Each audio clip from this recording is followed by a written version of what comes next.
حضران اہل سنت، السلام علیکم ورحمۃ اللہ تعالی وبرکاتہ۔ حامدا و مسلیا و مسلما، اما بعد، فاعوذ باللہ من الشیطان الرجیم، بسم اللہ الرحمن الرحیم۔ قل جاء الحق وزهق الباطل ان الباطل كان زهوقا۔ صلوا علی الحبیب اللہ رب محمد صلی اللہ علیہ وسلم، نحن عباد محمد صلی اللہ علیہ وسلم، صلاۃ و سلام علیک یا رسول اللہ صلی اللہ تعالی علیہ وسلم۔ دیو تجھ سے خوش ہے پھر ہم کیا کریں، ہم ہیں عبد مصطفیٰ پھر تجھ کو کیا۔ دیوبندی جماعت کا یہ مکر و فریب رہا ہے کہ وہ مجمع عام میں آ کر ہمیشہ منافقانہ روش کے اعتبار سے یہی ظاہر کرتے ہیں کہ ہم لوگ فساد نہیں کرتے یا ہم فسادی نہیں ہیں، ہم تو صلح چاہتے ہیں۔ جیسا کہ ابھی چند مہینوں پہلے بھی جب دیابنا وہابیہ کے کچھ دم چھلے علماء اہل سنت کے خلاف اور خود فقیر کے پاس بھی فون کر کے رشید احمد گنگوہی کافر و مرتد کے متعلق سوال کر رہے تھے اور وقوع کذب کے فتوے کا مطالبہ کر رہے تھے، اس وقت بھی ان کے کچھ مولویوں نے کہا کہ ہم لوگ فساد نہیں چاہتے ہیں۔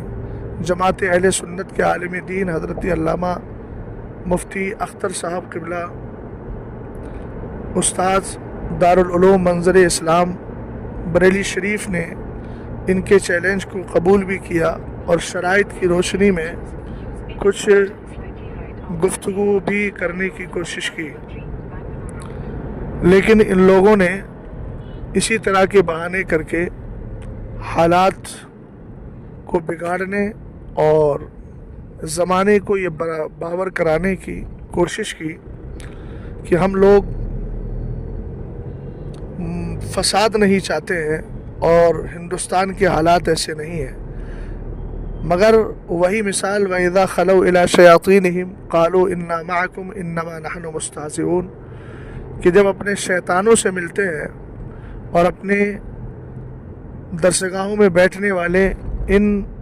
مکار استاذوں سے ملتے ہیں یا اپنی ٹیم سے ملتے ہیں تو کہتے ہیں ہم تو یوں ہی مذاق اور ٹھٹا کر رہے تھے۔ اور اس کی واضح دلیل یہ ہے کہ اسی سال 24 ربیع الاول 1447 بروز چہار شنبہ کو دارالعلوم دیوبند میں امتحان ششمائی ہوا اور اس میں ایک پرچہ رکھا گیا جس کا عنوان ان بدبختوں نے باندھا رد رضا خانیت۔ یہ سوال نامہ ہے، یہ ان کے مدرسے کا دارالعلوم کا پرچہ ہے جس میں انہوں نے 5 سوالات قائم کیے ہیں اور نوٹ لگایا ہے کہ صرف 3 سوالوں کے جواب تحریر کریں۔ میں ان بدبختوں کے 5 سوالوں کے جوابات دے رہا ہوں اور جو جواب میں دے رہا ہوں الحمدللہ رب العالمین وہ درست اور حق ہے، اور ان بدبختوں سے مطالبہ ہے کہ تم یہ دو رنگی چھوڑ دو، اور ویسے بھی تم لوگ عبداللہ ابن ابی منافق کی فکری اولاد ہو اور ذوالخویسرہ کی کہ سچے جانشین ہو۔ یہ لوگ نفاق سے ہی پیدا ہوئے ہیں اور نفاق ان کے دلوں میں بھرا ہوا ہے۔ علماء اہل سنت و جماعت نے جو کتابیں لکھ کر تمہارے ان اعتراضات پر پیش کی ہیں، تمہارے پاس ان کا آج تک کوئی بھی جواب نہیں ہے۔ چاہے وہ علامہ ارشد القادری نے تمہارے خلاف کتابیں لکھی ہوں، یا علامہ مشتاق احمد نظامی نے، یا حضرت مفتی شریف الحق امجدی نے، یا اور بھی ہمارے علماء اہل سنت نے جو ماضی قریب کے گزرے ہیں، آج تک تمہارے پاس ان کی کتابوں کا کوئی جواب نہیں ہے۔ چاہے زلزلہ ہو یا زیر و زبر ہو، ان ساری کتابوں کے جوابات تم لانے سے قاصر ہو، اور اپنے مکر و فریب سے باز نہیں آتے ہو اور دوسروں کے سامنے یہ ظاہر کرتے ہو کہ ہم سب اتفاق و اتحاد چاہتے ہیں۔ الحمدللہ ہمیں تو تمہارے اتفاق و اتحاد کی نہ کل ضرورت تھی، نہ آج ضرورت ہے اور نہ کبھی ہو سکتی ہے، چونکہ ہم تو گستاخان رسول کے ساتھ ہمیشہ بائیکاٹ رکھتے ہیں اور رکھتے رہیں گے۔ پہلا سوال ان بدبختوں نے کیا ہے کہ مولوی احمد رضا خان کی تکفیری مہم کی مفصل تاریخ بوضاحت تحریر کریں۔ تو دارالعلوم دیوبند کے یہ سارے طواغیت اور سارے شیاطین سن لیں کہ مولانا احمد رضا خان امام اہل سنت اعلیٰ حضرت فاضل بریلوی رضی اللہ تعالی عنہ نے کسی کو کافر بنایا نہیں ہے۔ جو بدبخت اپنی کفریات کی بنیاد پر کافر ہو چکے تھے تو صحابہ اکرام اور خود قرآن و حدیث کی اتباع کرتے ہوئے آپ نے ان کے کفر سے پردہ ہٹایا۔ تمہارا یہ کہنا کہ تکفیری مہم کی جو تاریخ ہے وہ تفصیلی طور پر بیان کرو، تو میں اس کے جواب میں کہوں گا کہ امام اہل سنت رضی اللہ تعالی عنہ کی تمہاری الفاظ میں کما تدین و تدان، سنو اس کا جواب۔ اس کی تاریخ کا تفصیلی بیان یہ ہے کہ جب سے رشید احمد گنگوہی نے اپنے بول بدتر از بول یعنی اللہ رب العزت کے بارے میں امکان کذب اور وقوع کذب کا قول کیا، تب سے اعلیٰ حضرت امام اہل سنت رضی اللہ تعالی عنہ نے اس کی تکفیری مہم کا سلسلہ شروع کیا۔ اگرچہ وہ بدبخت پہلے مر گیا تھا، یہ میں انہی کے انداز میں تمہارے ہی انداز میں جواب دے رہا ہوں۔ یہ تکفیری مہم اس وقت سے شروع ہوئی اور اس کی تاریخ یہ ہے کہ جب سے براہین قاطعہ میں سرور کائنات صلی اللہ تعالی علیہ وسلم کے علم کو شیطان اور فرشتوں سے، ملک الموت سے کم بتایا گیا، یوں ہی اشرف علی تھانوی نے جب سے آقا کریم علیہ الصلاۃ والسلام کے علم غیب کو چوپاؤں کے علم غیب سے تشبیہ دی، اور یوں ہی قاسم نانوتوی نے جب سے اپنی بدنام زمانہ کتاب تحذیر الناس میں سرکار علیہ السلام کے بعد بھی آخری نبی آنے کو جائز اور ممکن لکھا، تب سے اس تاریخ کا سلسلہ شروع ہوتا ہے۔ دوسرا سوال، امت میں جو بدعات پھیلی ہیں اس کے متعدد اسباب و محرکات، ان میں سے 5 اسباب و محرکات جو محاضرے میں مذکور ہیں ان کو تحریر کریں، اور اس سلسلے میں علماء حقانی کی کیا ذمہ داری ہے اس کو بھی تحریر کریں۔ امت میں جو بدعات پھیلی ہیں ان میں ایک بدعت جو مولوی قاسم نانوتوی نے پھیلائی اور جو 1400 سال کی تاریخ میں اس جیسی بدعت نہیں ملتی ہے، اور وہ ہے خاتم النبیین کا ایک ایسا معنی جو اس نے اپنی مرضی سے گڑھا، اور اس گڑھے ہوئے معنی کو مرزا غلام احمد قادیانی نے اپنا پروف اور اپنی دلیل بنا کر دعوی نبوت کر دیا، اور وہ یہ کہ سرکار علیہ الصلاۃ والسلام کے آخری نبی ہونے کا یہ مطلب نہیں کہ حضور علیہ السلام سب کے بعد آئے ہیں، اور اس کے بعد پھر اس نے تقدم اور تاخر زمانی کی جو بحث چھیڑی تو ایک ایسا معنی، اور پھر یہ کہا کہ حضور علیہ الصلاۃ والسلام کے لیے ایسا معنی سمجھنا یہ عوام کا خیال ہے، معاذ اللہ رب العالمین۔ جو قرآنی آیت، حدیث مصطفیٰ، تفسیر قرآن، اجماع امت اور افکار امت کے سراسر خلاف تھا، تو یہ بدعت جو ہے امت میں پھیلی ہوئی ہے، اس بدعت سیئہ کا موجد دیوبندیوں کا پیشوا مولوی قاسم نانوتوی ہے۔ اس کے متعدد اسباب و محرکات میں ایک سبب تو تبلیغی جماعت ہے، دوسرا سبب سرور کائنات صلی اللہ تعالی علیہ وسلم کے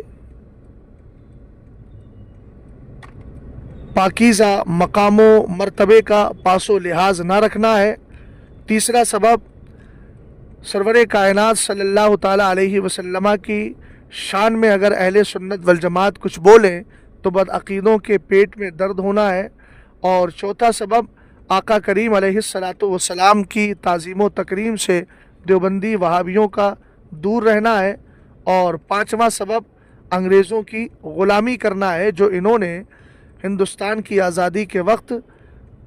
کی تھی، اور مولوی اشرف علی تھانوی کو جو ان کی طرف سے ماہانہ تنخواہ آتی تھی۔ یہ متعدد اسباب و محرکات سمجھ لیے۔ دوسری بات،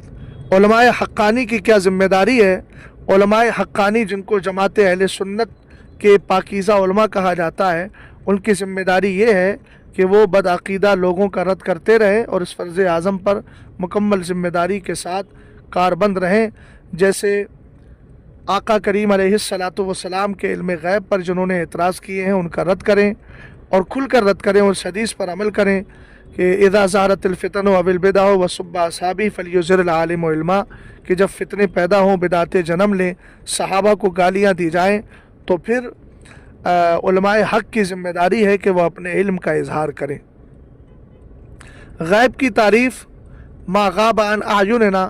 ہماری نظروں سے جو چیز اوجھل ہے اور کسی آلے اور واسطے کے ذریعے حاصل نہ ہو، بلکہ اللہ رب العزت کی جانب سے الہام ہو، اور اگر نبی ہے تو وہی کے ذریعے جس چیز کا علم ہوتا ہے اس کو علم غیب کہا جاتا ہے۔ اور اللہ تعالیٰ نے مصطفیٰ کریم علیہ الصلاۃ والسلام حضرات انبیاء کو علم غیب عطا فرمایا ہے، اور علم غیب پر ایک نہیں بے شمار دلیلیں موجود ہیں۔ دیوبندی مولویوں کو اور خاص کر دارالعلوم دیوبند کے ان چرکٹ لوگوں کو میں دعوت مطالعہ دیتا ہوں کہ میرے امام کی کتاب الدولۃ المکیہ فی المادۃ الغیبیہ کا مطالعہ کریں، اسی طریقے سے خالص الاعتقاد کو پڑھیں، انباء المصطفیٰ کو پڑھیں، تو انشاءاللہ الرحمن ان کی بدعقیدگی کافور ہو جائے گی، اور یہ وہی نظریہ رکھیں گے جو اعلیٰ حضرت نے دیا، اور کوئی غیب کیا تم سے نہا ہو بھلا، جب نہ خدا ہی چھپا تم پہ کروڑوں درود۔ چوتھا سوال انہوں نے کیا ہے غیر اللہ کو پکارنے کی، یعنی یا رسول اللہ یا غوث کہنے کی 5 صورتیں، اور ان سب کے احکام علیحدہ علیحدہ ہیں، آپ 5 صورتوں اور ان کے احکام بوضاحت تحریر کریں۔ تو سن لو، اس کا جامع جواب یہی ہے کہ حضرات انبیاء اور حضرات اولیاء اور بزرگان دین کو قبل وصال اور بعد وصال ندا کی جا سکتی ہے، اور اس پر ایک نہیں بے شمار دلیلیں موجود ہیں۔ خود تمہارا پیشوا ابن کثیر لکھتا ہے کہ امام عتبی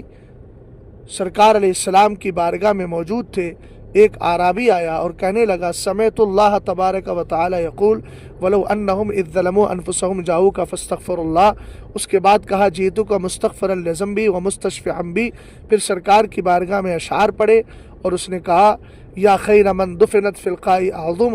فطاب من طیبہن القاء والعکم نفس الفداء لقبر انت ساکن فیہ العفاف وفیہ الجود والکرم۔ تو جب وہ آیا تھا تو سرکار کی بارگاہ میں اس نے کہا السلام علیک یا رسول اللہ، اور خود مولا کائنات کہتے ہیں جا اعرابی بعدما دفننا رسول اللہ صلی اللہ تعالی علیہ وسلم بثلاثۃ ایام فرما بنفسه على القبر واخذ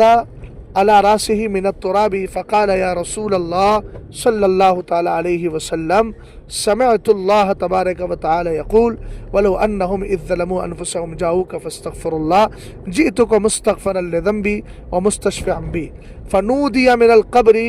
ان قد غفرت لك۔ یہ مولا کائنات رضی اللہ تعالیٰ عنہ فرما رہے ہیں کہ سرور کائنات کے وصال کو 3 دن گزرے تھے، ایک اعرابی سرکار کی بارگاہ میں آ کر قبر شریف کو لپٹ گیا اور آپ کے قبر شریف کی مٹی کو سر پہ ڈالا، اور اس کے بعد رو کر کہنے لگا کہ حضور قرآن کہتا ہے گناہ کر لو تو جانوں پر گناہ کر کے جانوں پہ ظلم کر لو، تو میرے محبوب کی بارگاہ میں آؤ، سرکار میں آپ کی بارگاہ میں گناہ کی بخشش اور مانگنے آیا ہوں۔ آقا کریم علیہ السلام کی قبر انور سے آواز آئی کہ تجھے بخش دیا گیا ہے، تو وہاں اس نے جو کلمہ استعمال کیا تھا یا رسول اللہ۔ امام عتبی کے تعلق سے ابن کثیر نے جو لکھا، جو ابن تیمیہ کا شاگرد ہے اور تمہارا پیشوا اور آقا ہے، اس نے بھی اس بات کو لکھا ہے کہ اس شخص نے آ کر کہا تھا السلام علیکم یا رسول اللہ، تو ندا جو ہے وہ جائز ہے، اور خود السلام علیکم یا اہل القبور، اس پر بھی تم بدبختوں کو غور کر لینا چاہیے۔